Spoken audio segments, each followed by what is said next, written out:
We interrupt this program to bring you an important Wayfair message. Wayfair's got style tips for every home. This is Nicole Byer, helping you make those rooms flyer. Today's style tip: when it comes to making a statement, treat bold patterns like neutrals. Go wild! Like an untamed animal print area rug under a rustic farmhouse table from Wayfair.com.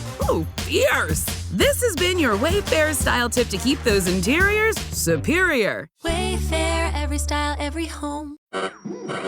We interrupt this program to bring you an important Wayfair message. Wayfair's got style tips for every home. This is Nicole Byer, helping you make those rooms flyer. Today's style tip: when it comes to making a statement, treat bold patterns like neutrals. Go wild! Like an untamed animal print area rug under a rustic farmhouse table from Wayfair.com. Ooh, fierce! This has been your Wayfair style tip to keep those interiors superior. Wayfair, every style, every home. We interrupt this program to bring you an important Wayfair message. Wayfair's got style tips for every home. This is Nicole Byer, helping you make those rooms flyer. Today's style tip: when it comes to making a statement, treat bold patterns like neutrals. Go wild! Like an untamed animal print area rug under a rustic farmhouse table from Wayfair.com. Ooh, fierce! This has been your Wayfair style tip to keep those interiors superior. Wayfair, every style, every home. Yeah, this class will be probably 10 or 11.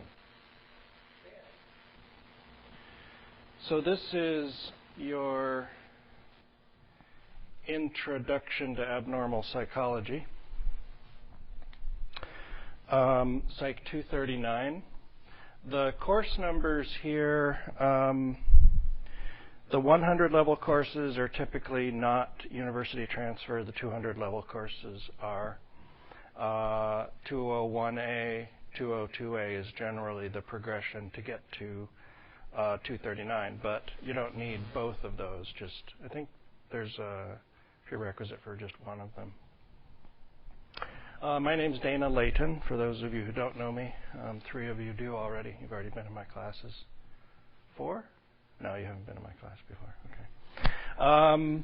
And so if you get particularly anxious after we talk about the requirements for the course, go talk to one of the people who's been in my course before, and maybe they can talk you down a little bit. It's not actually all that intense of a course, so that's the good news. So what I generally like to do is to find out a little bit about who you are, and that's what I was talking about, these index cards. That's kind of how I find out a little bit about you. So here's some information that I would like to get about you. You're welcome. Cheers. Your name, obviously. That's a good way for me to know how to refer to you. If you have a nickname or a preferred name, let me know that.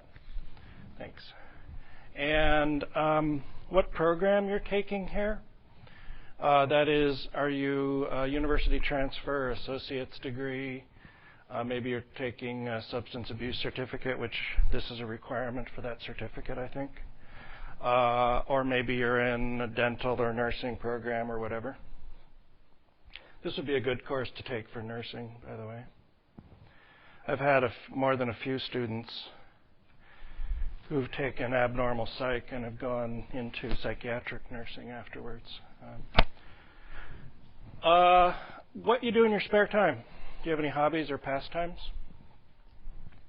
And I'd like to know why you're taking this course.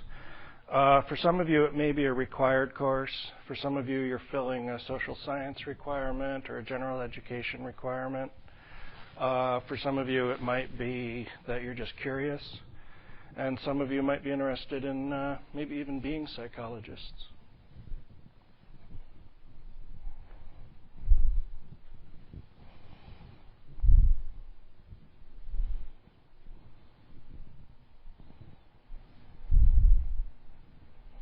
While you're doing that, I'll tell you a little bit about who I am.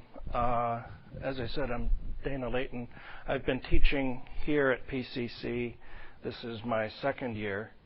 I came here last year from a community college in South Carolina, small rural college, and I had been teaching there for 2 years.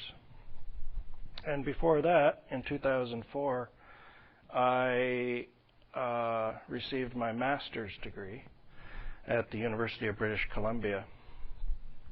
When I was there, I was studying social psychology, which has mostly to do with the interaction, the individual's response to interactions with self, others, and groups. So it's a little different than abnormal. But it has some crossovers. Some of what we'll be talking about in here have to do with social interactions and how social interactions affect mental illness. And before that, in 2001, I received my bachelor's degree in psychology at a very small college in a place that the New York Times called one of the most remote places in the country, a little town called Walla Walla, Washington, about 4 hours east of here. And it's basically 4 or 5 hours from civilization in pretty much any direction. Seattle's 4.5 hours, Boise's like 5, Portland's like 4. Spokane is 3 hours, but as I'm fond of saying, whether Spokane is civilization or not is questionable. Are you from Spokane? No. Oh, okay, good. Oh, you have? Okay. Yeah, it's a really wonderful college, Whitman College. It's full of really bright students. So one of the nice things is in class you're challenged not only by the instructor, but your fellow students are on the ball enough to to propose really interesting, complex ideas. And it's a very supportive and nurturing environment, and the faculty are very attentive. It's a small college with a very small student-to-faculty ratio. So it wouldn't be uncommon, for example, to have a class size like this there, which is uncommon at a college like this. So there's 7 of us in the room right now, 7 students in the room right now. We'll see if we get another couple who wander in the next few minutes.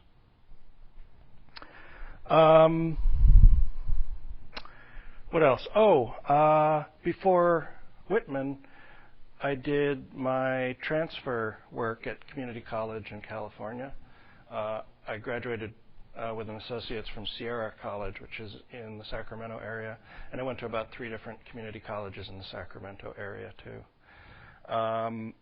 And so I'm familiar with the community college and the pressures that community college students have with trying to balance work and school and maybe home obligations, family obligations. So, what else?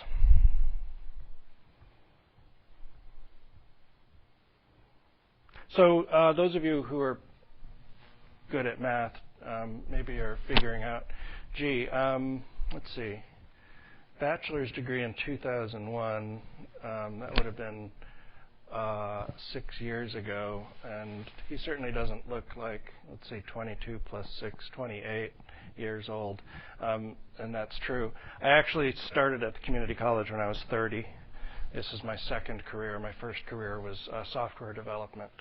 I did computer programming and systems design for businesses to run their order entry, order processing, inventory, accounting systems. So that for me, it got boring after about 15 years, and I decided that people are probably more interesting than computers. So here I am, studying people. What else to tell you? What else to tell you?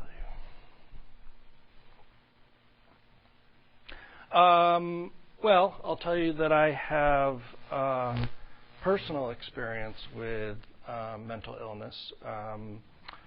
I have family members who have suffered from mental illness, and one who actually committed suicide last March as a result of his mental illness. So it suddenly took on more than sort of an academic interest to me at that point. It suddenly became very personal.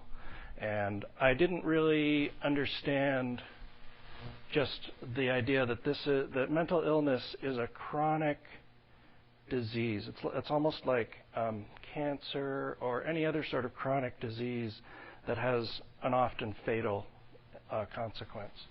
So it's serious stuff we're studying, but hopefully we'll make it somewhat fun. Some of the abnormal behaviors that we're going to study are actually fairly amusing, and so I don't want us to sort of take it too seriously in the aspect that we lose sight of that it is actually interesting and sometimes funny, although people do suffer as a result of mental illness too. So we'll kind of look at both sides. One of the focuses of this course will be getting a good perspective of the personal dimension of these disorders. We'll be studying the symptoms, we'll be studying the etiology, where these disorders come from. We'll be studying the treatments. We'll be trying to get an academic understanding of how these things work. But also I've structured the course so that you get a fair amount of personal, that people sort of testify personally to what it's like to have these disorders and what it's like to be in a body that has these disorders. That's a bit of a dualistic way to put it, but it oftentimes feels that way to people who have mental illness, that they're at odds with their mind. They have their rational mind and then the illness, right?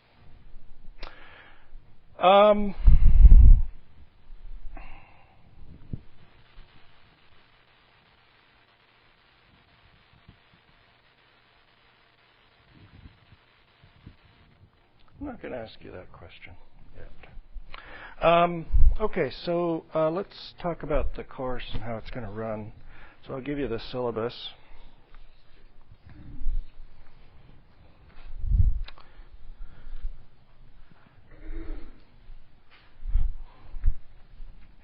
Okay, cheers. So here's how I structure the syllabus. The first part has, yep. Oh, whoops. No, you can't. The first part has basically what's in the catalog about this course, the recommended and prerequisites. Then I have the required textbooks. There's two, the Sue and Sue book and then the Jameson book. There's an optional study guide for the Sue and Sue book. Then I have how to contact me. You can physically find me in the Social Science Building. It's the, let's see, 2 buildings over from this one, if you go straight down that way. And it's 215, so it's on the 2nd floor. It's the Social Science Division office. Talk to the receptionist and she'll tell you how to get there. I have my office hours listed there. I placed some office hours after this class at 1:30. I'll probably want to get some lunch between 1 and 1:30, but if you want to meet with me after class, I'm happy to do that.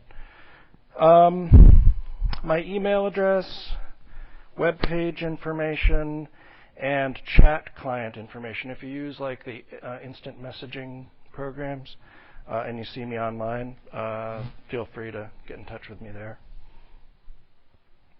I say the best time to get in touch with me is during office hours, but I'm open to making an appointment with you at some time outside of that. And I actually give you a link to look at my calendar and see when I have time available. Second page has an overview of the course. I'll let you read that at your leisure. I do give you a warning that this course has a fairly heavy reading load. I recommend that you'll set aside somewhere between probably 8 and 12 hours a week for the reading for this course. Depending on how fast you read and depending on your particular learning style, that may be more or less than that. So, some course goals: learning how psychologists study abnormal behavior, talking about the diagnostic criteria we use for determining if someone has a disorder, reviewing the research on etiology, causes, but also to, I say, more completely appreciate the complexity of experiences had by people with psychological disorders. And so we'll be doing that through an autobiography, a memoir of living with a disorder, the Jameson memoir. And also, I've got a bunch of video clips that'll help you get an appreciation of that. We'll be learning a little bit about local resources. And I say last but not least, have some fun while we do this. How we're going to accomplish those goals is on page 3. The readings, that's straightforward. The project, okay. This class, I have integrated with this class what's called a service learning curriculum component. What is service learning? Service learning is an opportunity for you to engage with the subject matter in the course in such a way that it actually reaches out beyond the classroom into the community.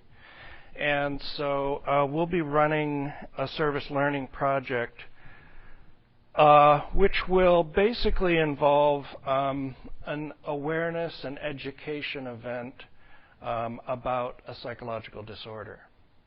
We'll sort of talk about what we want to do a little bit later in more detail. The one that I have picked out that I would recommend for you, but we can choose something different as a class, is eating disorders.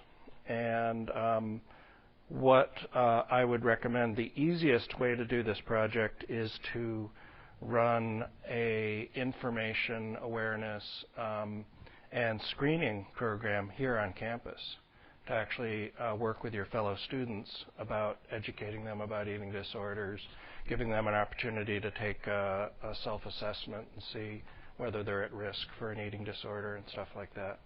There's a couple of other ways we can do this. One other idea that I have is that we can do it in the context of going out more into the community. So, for example, going out to a high school and doing it at the high school level, because eating disorders start quite early, especially for women, but also for men. It's a problem. And so we did this in my section in the fall. We ran a National Depression Screening Day event here where we educated people about depression. We gave them an opportunity to take a self-assessment for various mood disorders and anxiety disorders.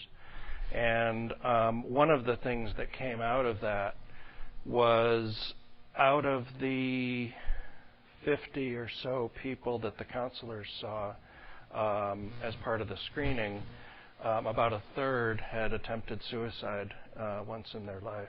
Usually, most of them said when they were about 16. So high school is a real fragile time for people with disorders. So it may be a worthwhile thing to think about, but we'll talk more about that project later. I'm going over page 3 on the syllabus. Assignments. As part of the service learning project, you'll be writing a self-reflective kind of journal. Basically, just your experiences with being part of the project and reflecting on the disorders and how that affects you and how what you've learned from the process of working with other people and that kind of thing. We have very long classes, 4-hour classes. These are exhausting for me, and I can imagine they're also exhausting for you. So I take relatively frequent breaks in this class. I try to break at least once an hour for about 10 minutes. Sometimes I have to go a little longer. Sometimes I can go a little shorter. And I think I will take a little bit longer break at around 11 or a little bit after to give you a chance to get a bite to eat, because I imagine if you've had breakfast this morning, it was quite early, so like I did at 7 o'clock. So. But as I say, also, I break it up with the use of multimedia and stuff like that, so it's not just me yakking at you. We're going to have, hopefully, quite active discussions about what we're learning here. Grading and assignments. Okay, so here's how I break out the final grade in this course in terms of the different components. Exams are 60%, writing is 15%. The project that you're engaging in will be worth 20%, and class participation is a mere 5%. The reason that class participation is so low, I typically make it 10 to 15%, but partly the participation is folded into the project score, the service learning project. There will be 2 exams, a midterm exam and a final exam. Neither of them is cumulative, so they only cover the material that you're learning either from the beginning of the course or since the midterm, respectively. So each one is worth 30%. That's a significant piece of your grade, so it'll be worthwhile doing well on those. I typically use a combination of multiple choice, fill in the blank, and short answer essay questions on the exams. I always give you a study guide prior to the exam, which will list the parts of the chapters that I'm taking questions from. And that'll help guide your studying in the week prior to the exam. I release that usually about a week before the exam. Absences from the exam. Please let me know if you'd like to take an exam early. If you know you're going to be absent on an exam day, just let me know, and I can arrange to have you take it maybe with another class if I'm taking exams with another class that week, or just privately with me or in the division office, so that's not a problem. If for some reason you can't let me know that you were absent and you have an emergency and you can't be there, you can make up the exams, but I'll ask you to do that before the next scheduled class period. Okay. Writing. There will be one short response paper. It'll be probably 2 to 4 pages generally, relatively short, and it'll probably be a reflection on the memoir that we're reading, An Unquiet Mind, by K. Redfield Jamison. Has anybody read that already by any chance? Okay, so you're a step ahead of the game. Okay. Well, I'm sure you'll enjoy rereading it. I've reread it a couple times, and I always find something new in it when I reread it. So, how'd you find it when you read it? Did you find it engaging at all? Good. Okay. My students last term responded real well to it. It occurred to me that if we're going to do an eating disorders project, that I should have picked a memoir of someone with eating disorders, but it's too late now.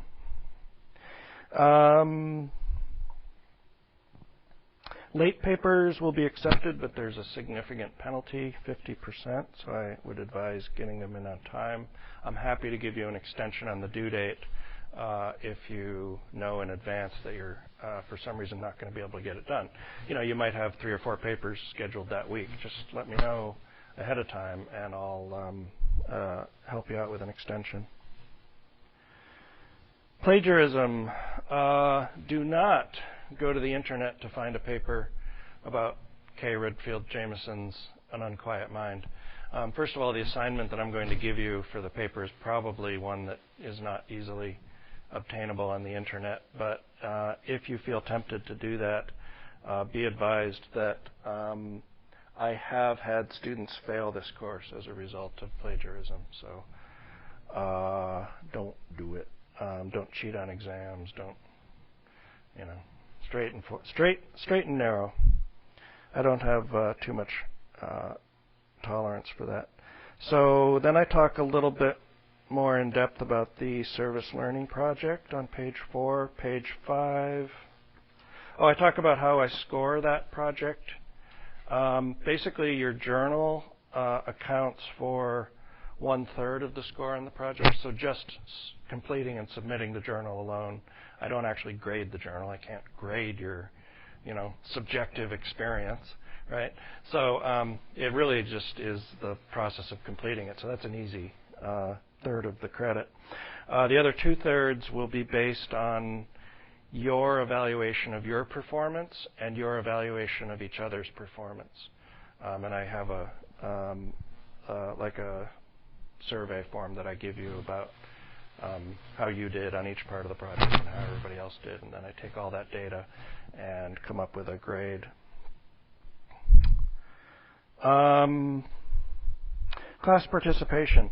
This is a small class, so your presence and your attendance here is going to be crucial because your voice is going to be a big part of the experience of being in this class.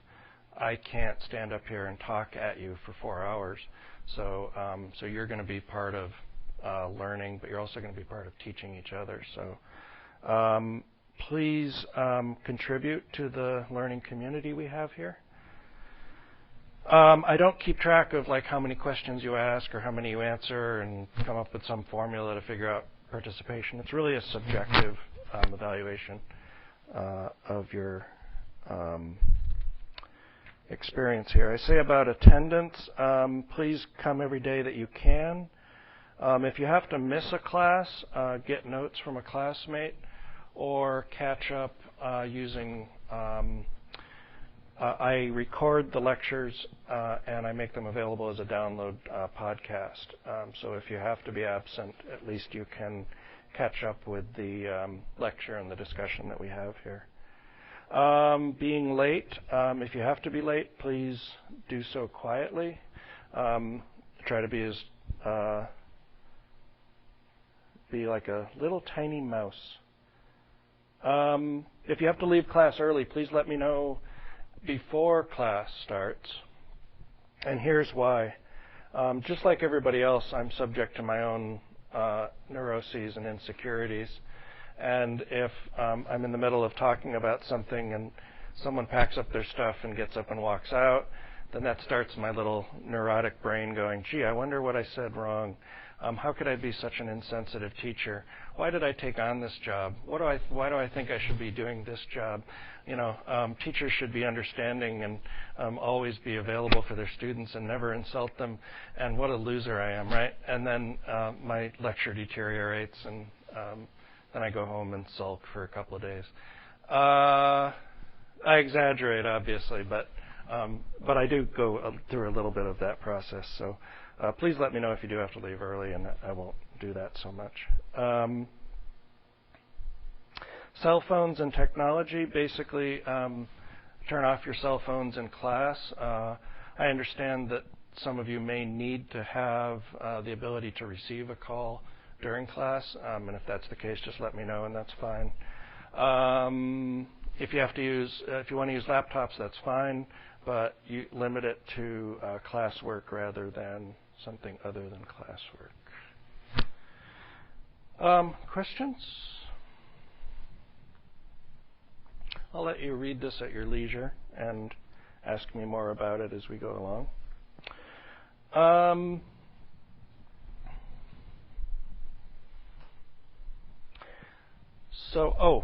Let me give you one of these. Could you do me a favor on here? Put your name, what program you're taking, like if you're university transfer or substance abuse counseling or whatever, what you do in your spare time, like your hobbies or pastimes, and why you're taking this course. Yeah, thanks. Okay, so next up is the calendar for this course.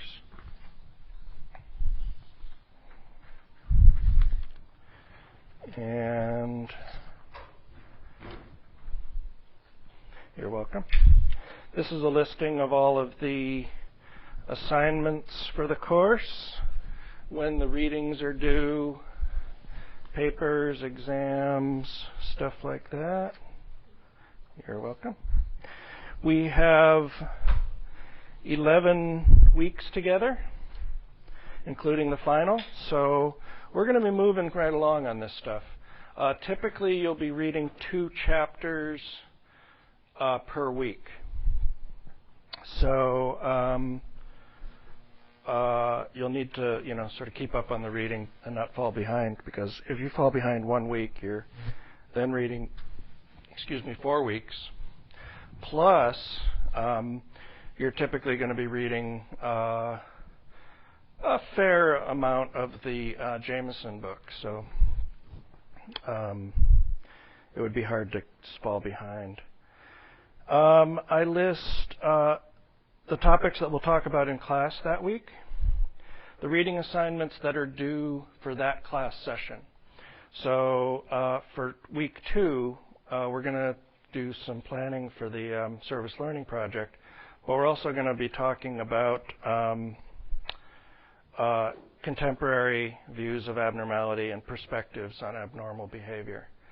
And so you'll want to read Sue and Sue chapters 1 and 2 before we meet next Friday. And in-class exercises is things that I schedule to be doing sort of in-class time. So we'll actually, there's a couple things I have in here, group work things that we'll be doing, but we'll be doing more than that.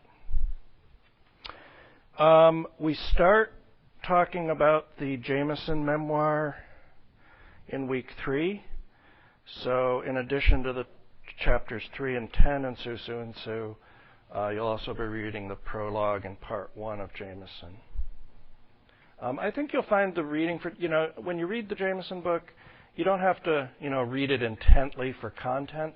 It's not like reading the textbook where you have to read that relatively intently to get the content. The Jameson book will be more of a, almost like a pleasure read.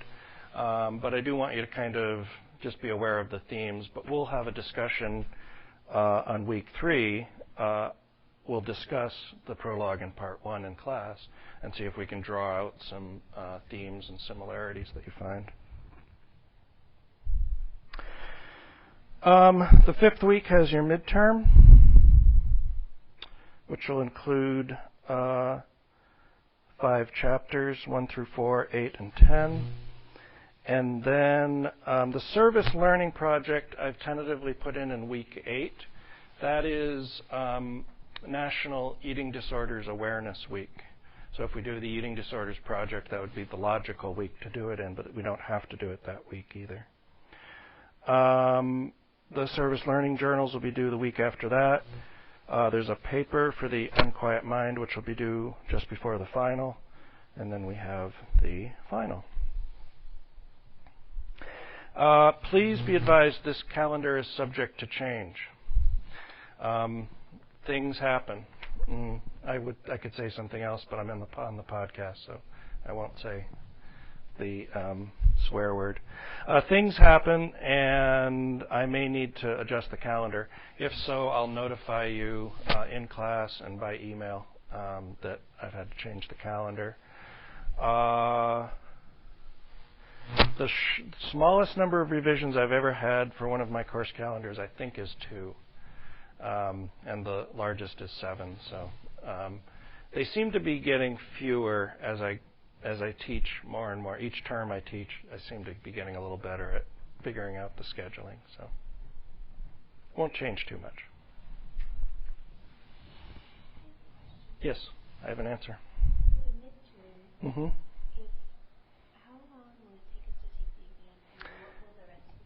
Good question.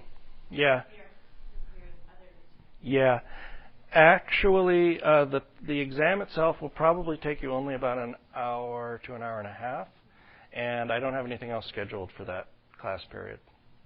That gives me a little bit of flexibility in case I need to throw something in after the exam. Like we may want to do some service learning project planning after the exam or something like that. But I try not to have you read material for lecture that it's going to come after the exam. Those of you who have taken intro psych in memory, what's it called when later learning interferes with your memory for prior learning? Do you remember? What's that? It's a form of interference. Proactive interference, yeah. And so I try not to create a situation where I'm creating proactive interference. So that's why I try not to do any lecture after exams if I can avoid it. Okay. So we have to have chapters 1 and 2 read by next week? Yes, please. Yeah. This class is not easy. On the other hand, this class isn't really, really hard either. For one thing, those of you who have taken me in intro psych know that I talk about this. The idea that many people will come into an intro psych course especially thinking, oh, it's just all common sense. But then they find out, gee, I have to learn a real vocabulary and stuff like that. We're going to be learning another set of vocabulary, but your experience in intro psych will really help you out in terms of being able to understand the vocabulary that we're learning when we talk about psychological disorders and mental illness. So the psych department here has pretty high expectations. You're not just, we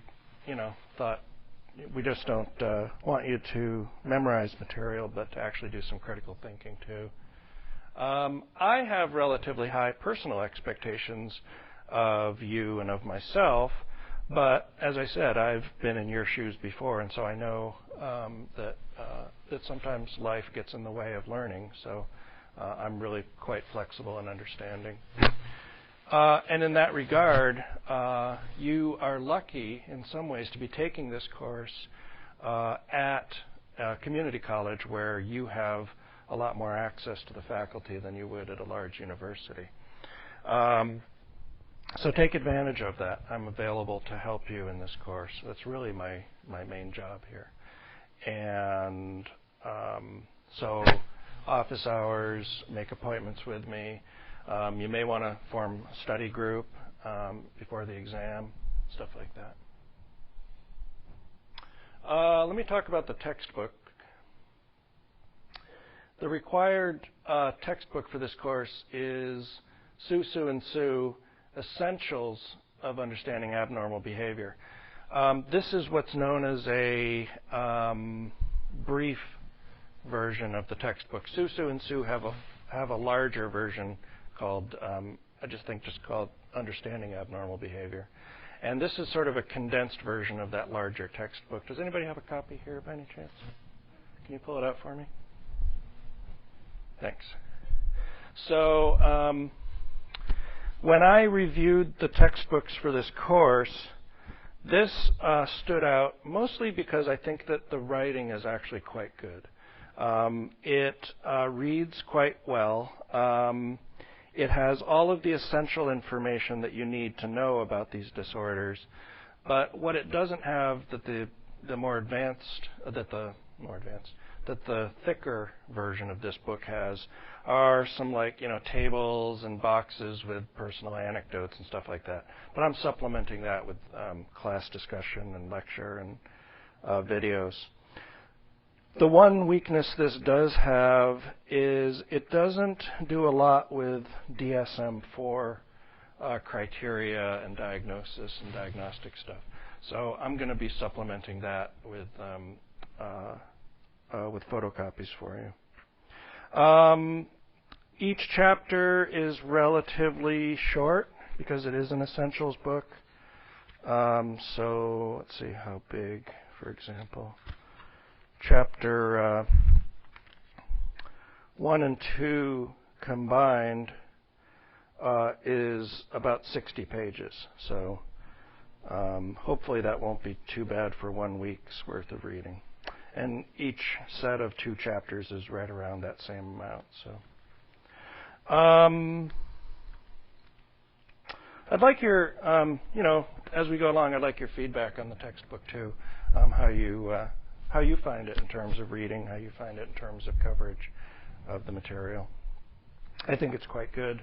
Also, it's a lot less expensive.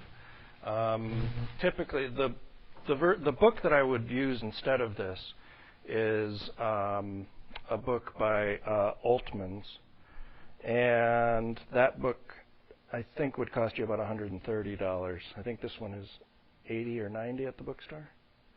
So I think it's a lot more affordable. So that's why another reason that I chose it. You can get a study guide, which gives you practice tests, fill in the blank kinds of testing questions. I advise it. The reason that I do that is what we know from research on learning and memory is that the best memory performance gains come not from continually studying and restudying material, but rather studying and testing yourself. That process of finding out what you don't know through your self-testing actually results in learning gains that don't come from just continually studying. So I will recommend that you think about picking that up.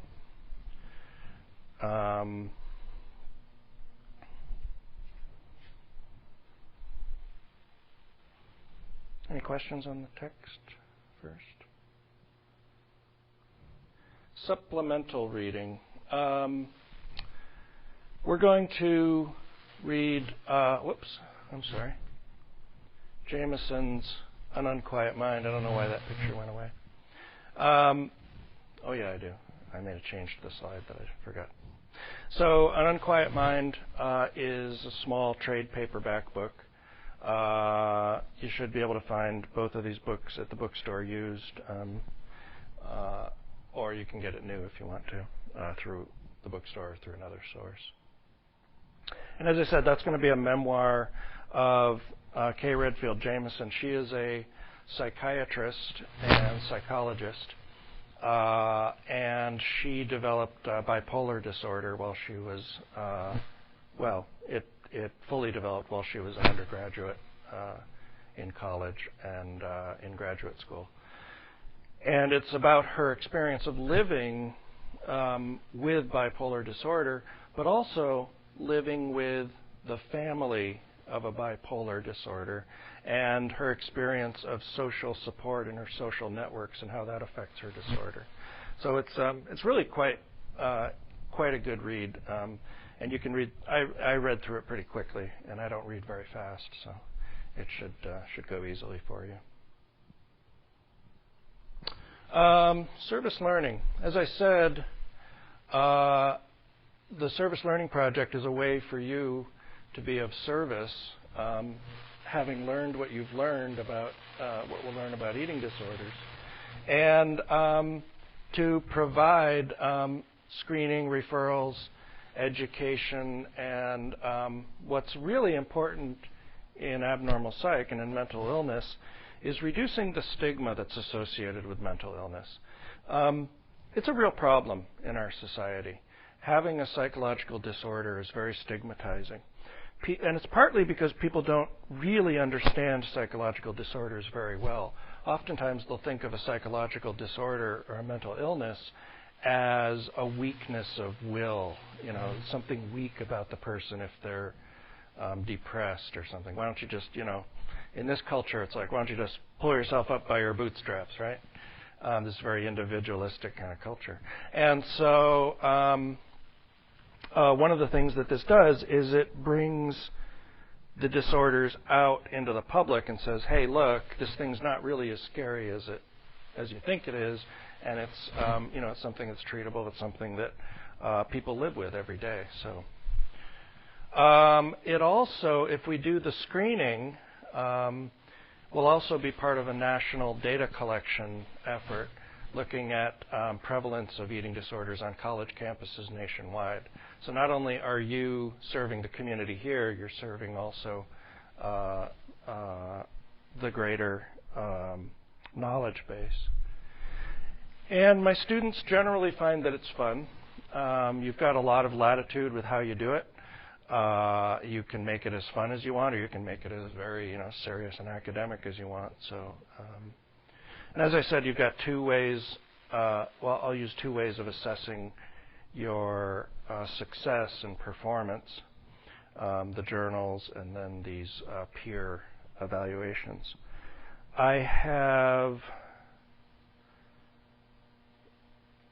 I'm trying to think of what the grades have been for the service learning project. I've never had someone get less than, I think, a B grade on the service learning project. Generally, people respond to this really well, and as a result, I can give them a good evaluation for it. So. Any questions on that service learning stuff? Yeah.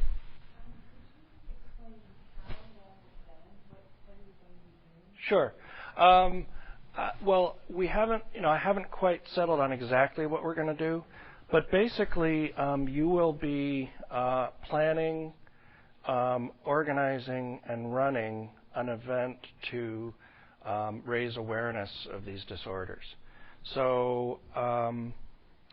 There's an organization called Screening for Mental Health, and they provide a kit of materials that'll help you to actually plan, organize, and put on this event, which includes publicity materials. It includes educational materials like a DVD or videotape that you can play,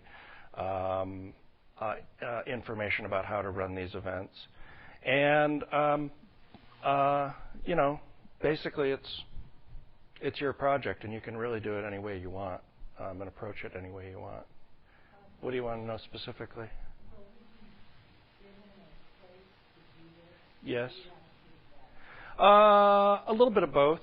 I will recommend that you do it in the campus center because that's where there's more traffic of people. And also, I will recommend that you do it near the counseling center because we'll be coordinating with the counseling center and the counselors to, if we do the screening part, which is optional, but I think we should, if we do the screening part, the participants, people will walk up to the table and you'll say, would you like to take a screening for risk disorders, for eating disorders? And they go, yeah. And so they fill out a screening form. And if they score high enough, then the counselors will help them find a referral to a service agency that can help them get treatment for the eating disorder.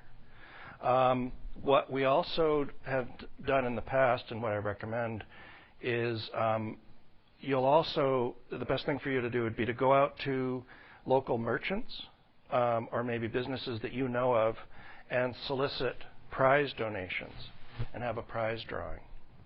And that way it kind of gives someone a reason to come up to the table and sign up for the prize drawing. Oh, but while you're doing the prize drawing, do you want to fill out the screening form, right?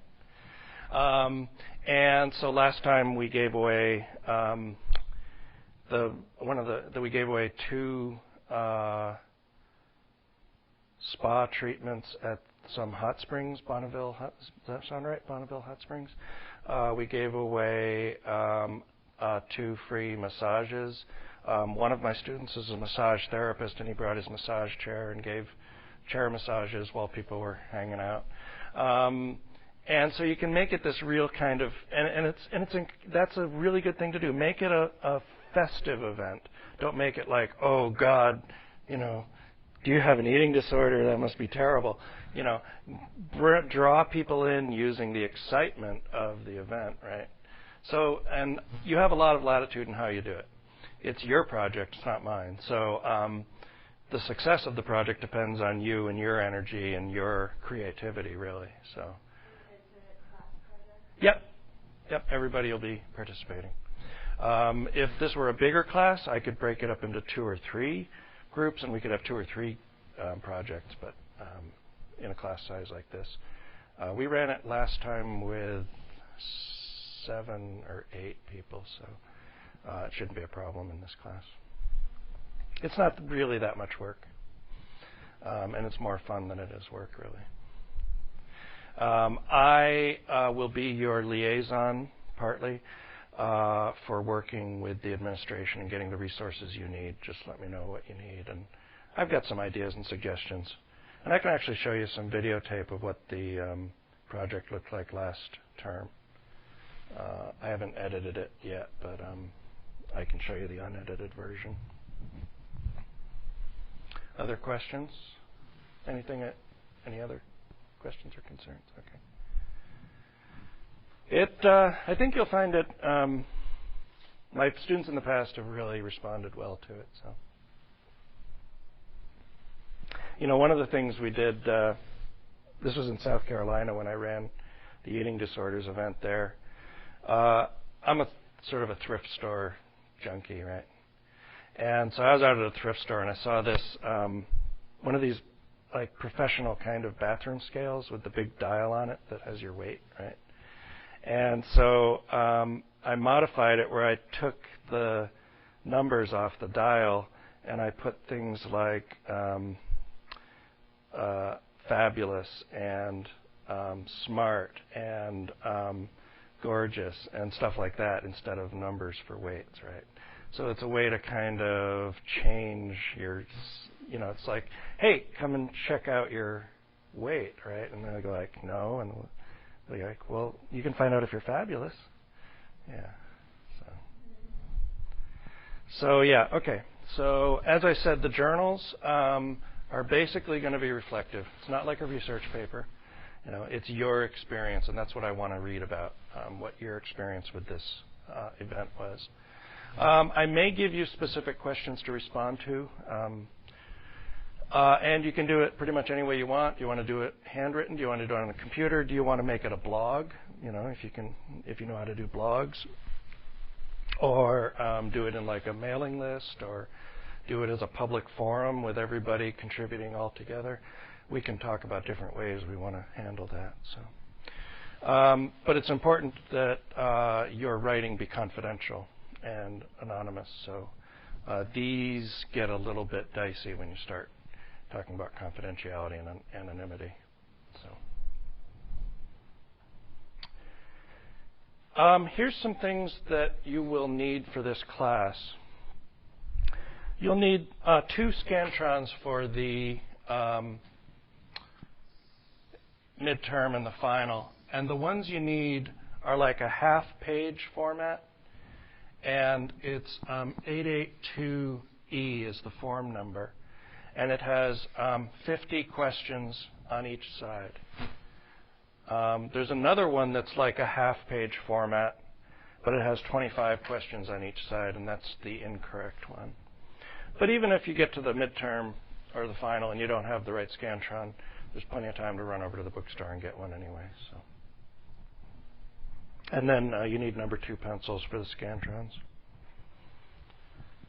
And you might have a journal lying around that you can use, or maybe you want to pick one up. So that's really all you're going to need for the class, besides your brains and your creativity. Any questions so far? Yes, you'll be turning it into me. I will read it and return it to you. Yeah. Or shred it if you don't take it back. Okay, let's take a break now.